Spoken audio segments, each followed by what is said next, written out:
Hello, this is Craig Mitchell, your personal mortgage consultant for life. And this video that you're going to watch today is an excerpt from one of my first-time homebuyer seminars. So if you're a first-time homebuyer, this is information you definitely need to know. And even if you're not a first-time homebuyer, I can almost guarantee that most of the information will be new to you, so you can definitely benefit by watching it. If you do have any questions or comments after watching the video, please email me or call me, and my contact information will be provided at the end of the video. Okay, so today we're going to talk about hidden junk fees. Now this can be a hot topic for some people because essentially a hidden junk fee is no different than someone reaching into your pocket and stealing money from you, and that's exactly what it is. So here's how hidden junk fees work. When you first apply to get a home loan, the mortgage consultant is required by law to give you what's called a good faith estimate, which lists all the costs and fees associated with buying a home. The good faith estimate tells you a couple things. Number one, what your interest rate is. Number two, what your closing costs are. And number three, how much money you need to pay out of your pocket. Well, if you notice, the title, Good Faith Estimate, has the word estimate in it. And if it's an estimate, that means those numbers are just estimates and are subject to change. Now, one thing you should know is most loan officers are on commission. Now, there are some big banks that will tell you their loan officers are not on commission, but what they don't tell you is that their loan officers get quarterly bonuses on their numbers. So instead of getting a bunch of small commissions, they get one big bonus every quarter, which is really just a commission under a different name. But the bottom line is almost all loan officers make more money by charging you more money, and it's really that simple.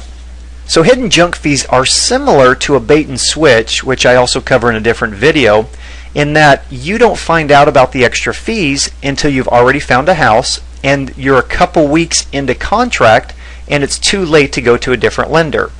So basically what will happen is your loan officer will call you up one day when you're getting close to the end of your escrow and say, Mr. Jones, I just want to let you know that it looks like you're going to have to come up with another $500 or $1,000 out of your pocket to buy this house. And if you complain, the loan officer will simply tell you that the numbers they gave you before were just an estimate, and if you want the house, you're going to have to find the money. Now, there are two things that could be happening right now. Number one is the loan officer just made a mistake, which does happen. I've even made that mistake before. And when I make a mistake like that, what I do is I pay for that mistake out of my commission. I feel if I make the mistake, I should have to pay for it, not you. Now, most loan officers are not that way, and they're not going to pay for it, but there are still some of us out there that operate like that. Now, the second thing that could be happening is the loan officer is charging you more money so he can make a bigger commission. And believe it or not, this happens all the time.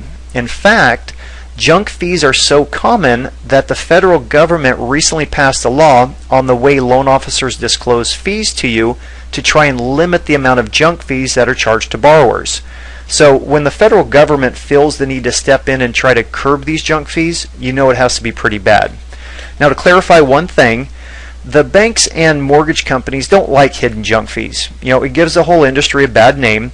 It's the individual loan officers that are behind the junk fees. You can take a big bank like Bank of America or a small local mortgage company, and you're going to get bad apples in both companies.